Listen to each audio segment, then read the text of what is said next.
Won't you take me back to Tennessee?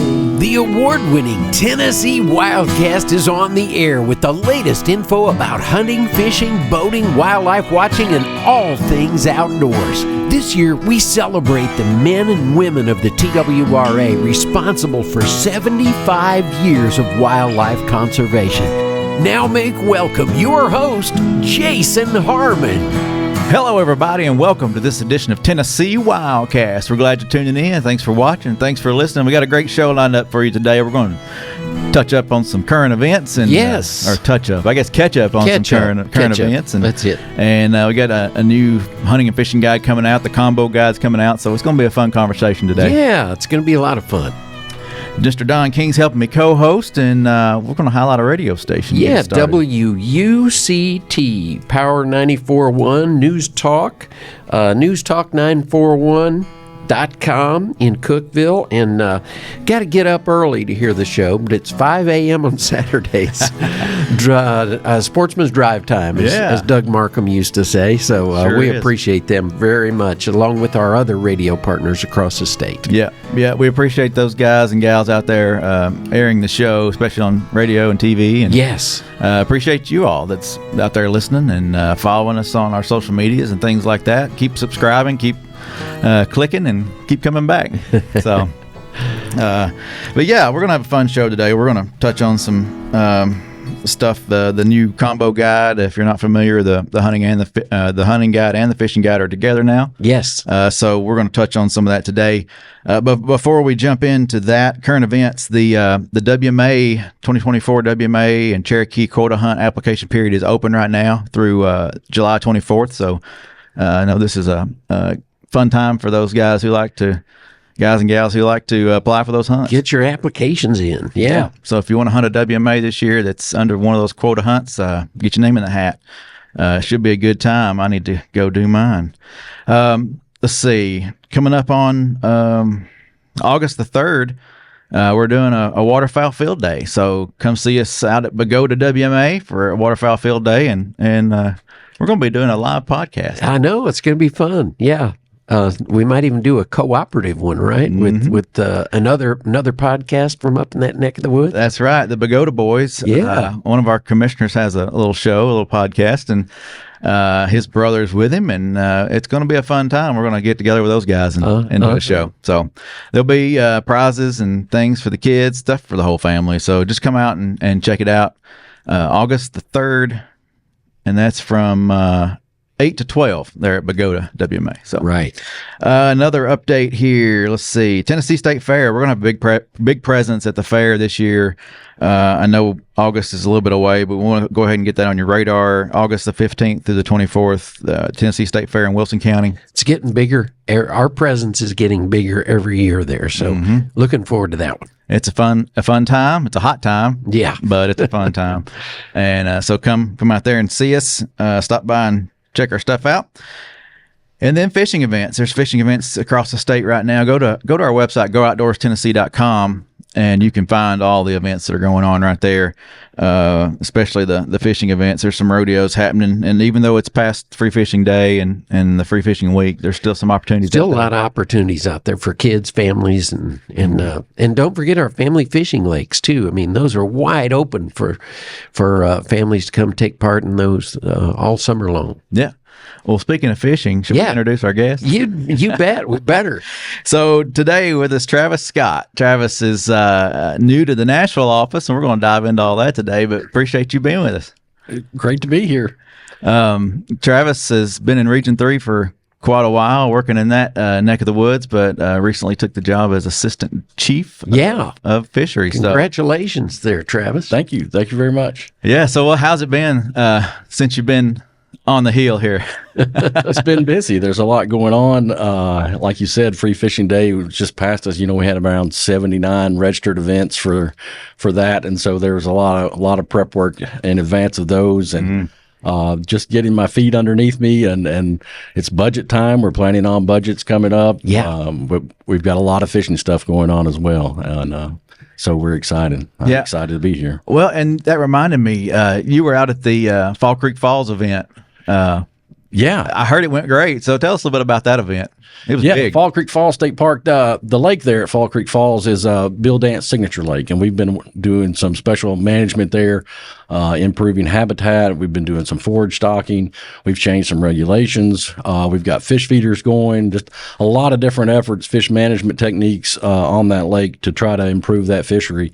And we're seeing some results. We're doing a lot of electrofishing surveys, and we're seeing the fruits of that labor. We're seeing that bass size structure move, increase to larger sizes, and so we're excited about that. And of course, our bluegill there are doing fantastic. We saw some really nice bluegill caught on Free Fishing Day. But yeah, partnered with tourism and the Bill Dance Giant Bass Open and the state parks, of course, were great hosts. Really had a nice event, a lot of activities for people. We had around 200 kids registered. Of course, their families were there helping them fish, and everybody seemed to have a nice time. A lot of fish were caught, and awesome. Of course, the weather was perfect for June. That's great. I think it was in the upper 50s that morning when the event started. Nice. It was nice and cool. We had a good event, and our former Chief of Fisheries, former director, Bobby Wilson came down, and of course it's Bobby Wilson Free Fishing Day now, but he was there at our event and cooked hot dogs for everybody. So did a really good job. He makes a mean dog. I have to try one of those. Yeah, he did a lot of cooking when he was here at the agency. He sure did. I remember him out on the lawn here when we had our 4th of July celebrations, things like that. He'd always put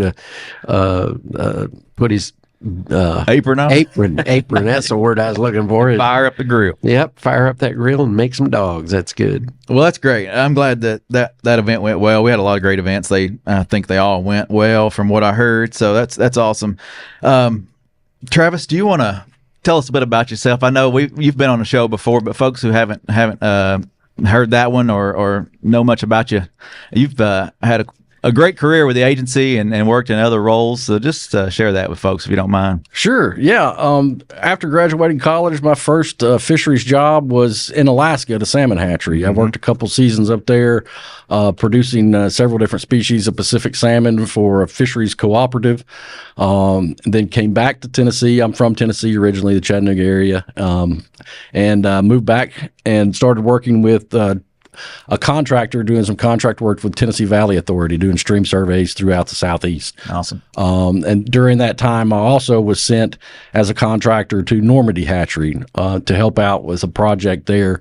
And in that time frame, made some connections. And at the time, I had been on the list for Manager 1 opportunities, but I decided to go ahead and put up myself in on some of the technician jobs that were coming open, and was fortunate enough to get hired in the late 90s on the streams crew for Region 2 and started working there out of the office at Bedford Lake. Okay, yeah. Did a stint there on that crew. We were doing stream surveys, which is an easy transition from what I was doing at TVA. Then officer job came open and took the opportunity to advance and took an officer job in Shelby County and worked there for a short time period in the Memphis area. Really learned a lot, and it was a good experience. And I maintained that law enforcement commission for about 15 years and continued to help with some law enforcement activities as my fisheries roles. I went back to fisheries after that as the hatchery manager at Flintville. And then wanted to get back to the Chattanooga area. I was at Flintville for, I think, around 5 years. And then took a streams job, manager job in Region 3 streams. So got back to the stream side of things and was there for several years. Yeah. Around a decade doing that, and then transitioned to the Teleco hatchery position when it came open and worked there at Teleco, and then promoted to our Region 3 Rivers and Streams coordinator, and then from there promoted to the Region 3 program manager. So I was over streams and reservoirs, and then most recently the assistant chief. But it's around right at 25 years now with the agency. Man, That's a been here, there, and everywhere. a lot. that is multi-talented too. I mean, a lot of the stream surveys and the hatchery activities, and man, that's awesome. But and besides all that, I know he's played some baseball. Okay. Yeah. You played a little. I'm thinking second base. Wasn't that right? Catching him off guard there. Maybe shortstop. Okay, well, what brought that up was he and Mark Thurman rescued my drone from a piece of monofilament. I had flown it down just to get some beauty shots. That's what I use my little drone for. And I was on the Catoosa WMA. I was flying it down this little creek, and danged if it didn't get tangled up in some monofilament. And that's the second time it's happened to me. So I was really mad at myself and couldn't figure out a good solution for it. Well, lo and behold, Travis and Mark show up just by happenstance. And they had some fishing gear in the truck, and so they, of course, and they got it out. And anyway, I've got a little clip of video that we'll share with Todd, so he can include it in the show. But anyway, Travis made this awesome catch. I mean, it was like a line drive coming straight down. He grabbed it, and there was not a drop of water on my drone, and I've always appreciated him for that. Really not even I got really lucky that day. So Better to be lucky than good. What made me say second base was, I think I said, "Hey, did you play shortstop?" And you said, "No, second base." But so your career has all kinds of different things going on, catching drones and raising fish, and I think it's cool that you were an officer. I forgot that part too. Yeah, me too. Played that role, and I'm jealous of your Alaska time. That's pretty cool. It was a great experience up there, but I learned a lot there that have been beneficial in the hatchery work here. Definitely. Essentially, a rainbow trout is a Pacific salmon, so they're very closely related, and so that was very helpful. That early in my career has really helped at some of those facilities I've worked at here in Tennessee. Very cool. Very cool. Well, let's jump into the guide and talk a little bit about the process here. And I'll let you jump in again, though, because there's going to be some changes to when the seasons are set for fisheries. I think the wildlife's going to stay the same. They'll be finalized in April. The guide will come out in August, which we're almost there. So we're wrapping that guide up, and it's going to be ready for you in August. But fisheries season settings are going to change a little bit. Can you talk a little bit about that? Certainly. Yes. Historically, we would begin the season setting process like in the spring, where we would solicit public comment, and then our biologists would propose what regulation changes they wanted, and then those would be presented in August at the commission meeting, and the commissioners would vote on those in October, and then they would go into effect in February. Historically, that's how it had been, but in an effort to combine these two guides into one, there were a lot of restrictions for the wildlife side because of some federal regulations and the federal frameworks that they had to maintain. So they couldn't adjust when they did their season setting. So fisheries was able to do that, and happy to do that, so we could have this combo guide. I think it's going to be really nice. And so that's going to mean that we're going to have to shift our season setting process. And so that's probably going to mean sometime in September timeframe, maybe start soliciting public comments. Of course, the public's always welcome to call, and we're getting comments now through a variety of ways. Ask TWRA, people are sending comments. They call our office, and so we're always receptive to those. But there's a specific time period we'll have probably in September where we'll reach out to the public if they've got any suggestions, anything they would like to see, or if they're seeing any issues. That public comment period, and then our biologist will meet to come up with any regulation proposals that we may have, and a combination of some things we're seeing from the data we collect, but also some comments from the public too, and what that looks like, if there's the ways that we can do that. And then it looks like it will be January, possibly February, that we will present those regulation changes to the commission, and then of course there will be a public comment period after they're presented, and then the commission will vote on those.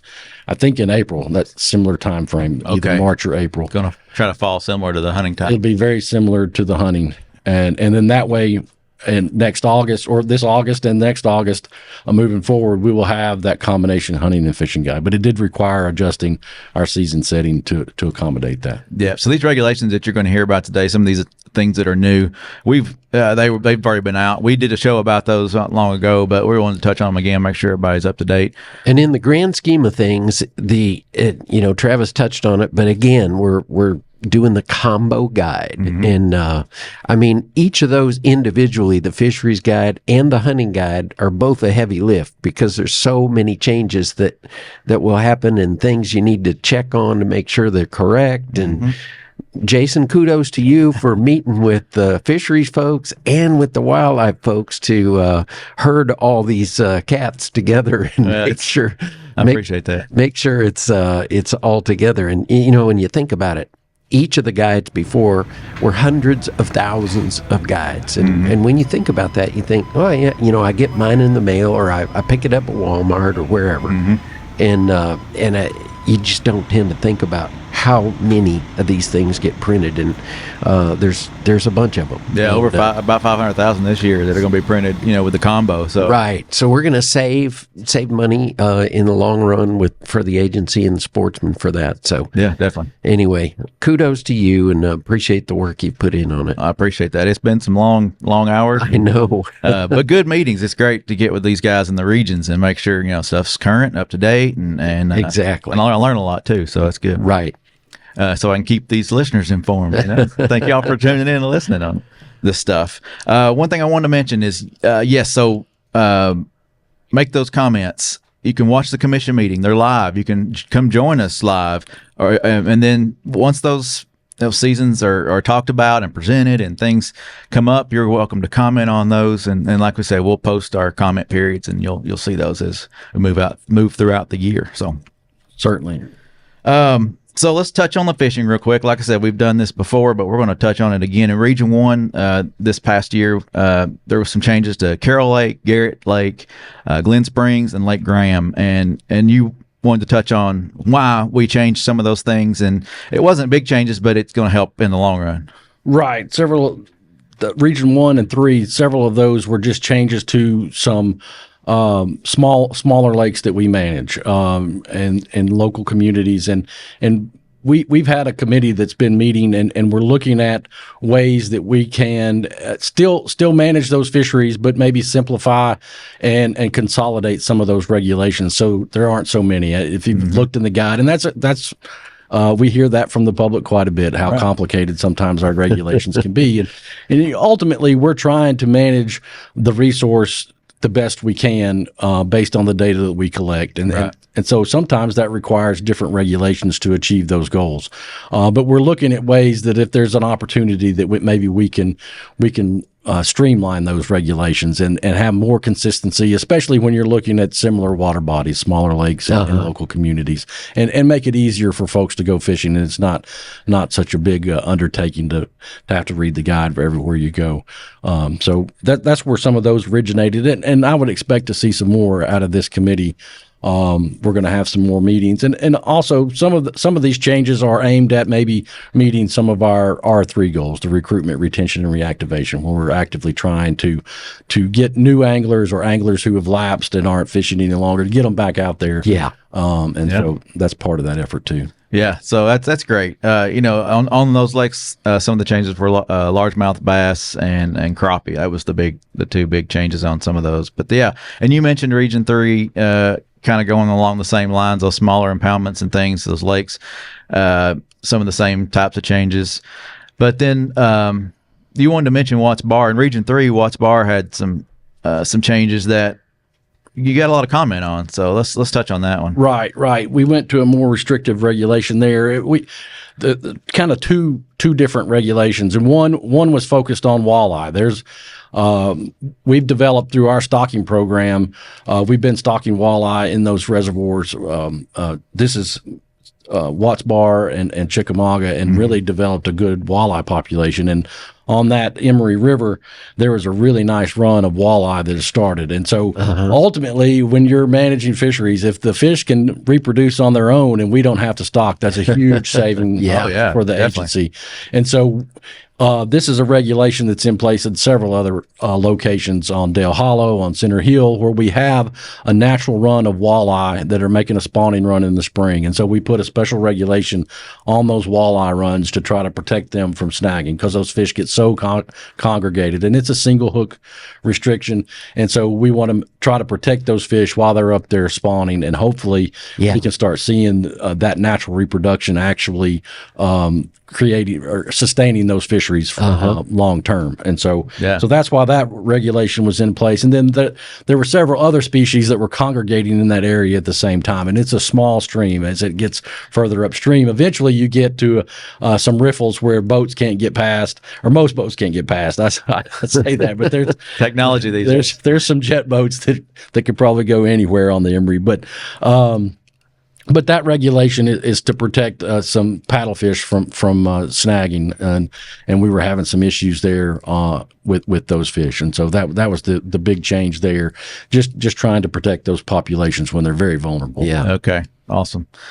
All right. Well, let's move to Region 4. Boone Reservoir, Norris Reservoir had some changes with striped bass, hybrid striped bass, smallmouth on Norris, but trout there's 4 different bodies of water, reservoirs, tributaries that had trout changes, but one I wanted to highlight specifically was South Fork. You said they made the news, which is very cool. Yeah, recently someone sent an article from the USA Today, and the South Fork of the Holston was voted on by readers as one of the top 10 fly fishing destinations in the country. So Wow. There you go. Our management activities there are certainly paying off, but it is a really, really good trout stream. And of course, it's got its natural reproduction of brown trout there that is sustaining that fishery. We don't have to stock browns there anymore, so that's a big savings for and it creates some really nice fish. And so That's awesome. Yeah. Speaks well of the work that made that happen.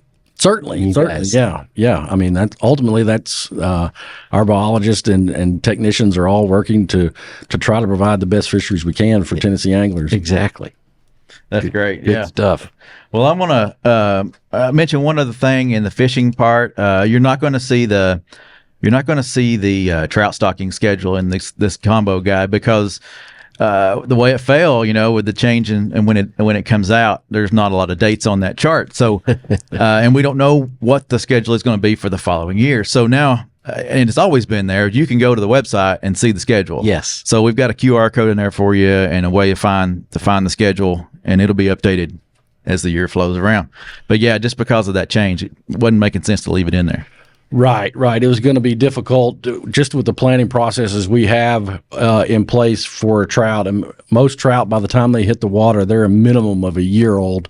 And in several instances, they're going to be pushing 1.5 to 2 years that they've been in our hatchery system. And so just with the timing, it was going to be difficult. If the guide comes out in August, most of our spring stocking is already completed, and that's a big push. So those changes, but obviously it's going to be online, like you said.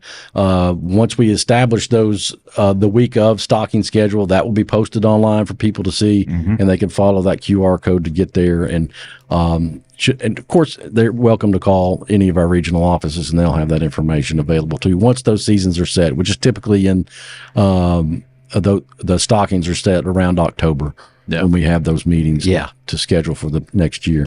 Perfect. Well, as always, when we try to cram a lot of good stuff into the show, our time runs out. So we got a few minutes here, and I want to make sure we don't leave out the wildlife side of things. We've put a lot of work in those regulations, and they're now out. We'll be out in August, but are being added to the guide. So let's touch on a few of these. And this is a big one. There's a new nighttime hunting season for coyotes and bobcats. So this was a big one. It's been tossed around for many years, but now it's out, and there's special regulations. And one of the big ones is no single projectile. It's shotgun only, no single projectile. So that's a big one. Safety issue there. The spotlight, night vision, and thermal imaging devices are allowed, but you can't attach these lights to motor vehicles and can't hunt from a public road and things like that. So be smart about that when you're out there hunting. And this is private land only, and it requires landowner permission. It must be written, text, or by email. So just know the regulations for this. 1 bobcat per night, no limit on coyotes, and you can't hunt with dogs. So those are some of the regulations on that. Make sure you read the hunting guide when it comes out and know these things. But that's a big change. Big change for small game there. I just passed a note here. There's a new survey for rough grouse, so check that out. Oh, okay. They're wanting to know get some details on grouse if you're a grouse hunter out there. One of the other big changes was the units for deer. So deer hunting units are a little bit different this year. There's let's see, let me make sure I get it right here. But there's 6 different units for deer now, and remember it's 2 antlered deer for the season, unless you've earned a buck or have the replacement buck and things like that. There are still some CWD restrictions, so make sure you check that out in the guide. But all in all, I think these new units will be good for the management of deer. And like I said, I always said this in the show before, not much has changed. I mean, it's still the same number of units pretty much, and the lines are pretty much drawn in the same spots, but just check that out and get familiar with that. And the same thing with turkey. We've had some changes with turkey this year. New zones for turkey, and remember, no hens. It's got to be a male bearded bird. So check those regulations out. Those are crucial there. And there's a new graphic that helps you identify a Jake from a hen. So check that out right there with the turkey regulations. So like I said, a lot of this has been touched on. We had a little show with Mark and Joe, our chief and assistant chief up there, and they got it squared away right after the commission meeting and after all this was pulled out. So I knew it was a hot topic then. I thought we'd touch on a little bit now. But yeah, they went into a lot of detail about the why a lot of these things have happened, and good reasoning for all the changes that have been made. For sure. So I mean, there's a lot in this guide. There's a lot to review. So pick one up. If you don't get one in the mail, if you're a sportsman's license holder, a lifetime license holder, you'll get one in the mail. And hang on to it, because it's for both seasons now. It's for fishing and hunting. Don't toss it in the trash after a season's over. No, that's right. Let it hang around. It's kind of like your license, 365 days, right? Yeah. There you go. So I hope this has been a helpful show. I really enjoyed chatting with Travis today. Appreciate you being on with us. Thanks for jumping in at the last minute too. No problem. I enjoy being here. Yeah, it's a busy time around here right now, trying to finalize the guide, and got some the calendar's coming out soon, so keep an eye out for that, and just all kinds of fun stuff happening around here. And it's a great time to be in the outdoors, so get out there and enjoy fishing and some hunting and all kinds of fun stuff. Yeah. This is Tennessee WildCast. Thanks for tuning in. Thanks for watching. Thanks for listening, and we'll see you next time. Stay connected with TWRA by visiting our website at tnwildlife.org and follow us on Facebook, X, and Instagram. Join us as we celebrate 75 years of conservation in our great state. You can invest in Tennessee's wildlife future by purchasing a license at GoOutdoorsTennessee.com. That's GoOutdoorsTennessee.com.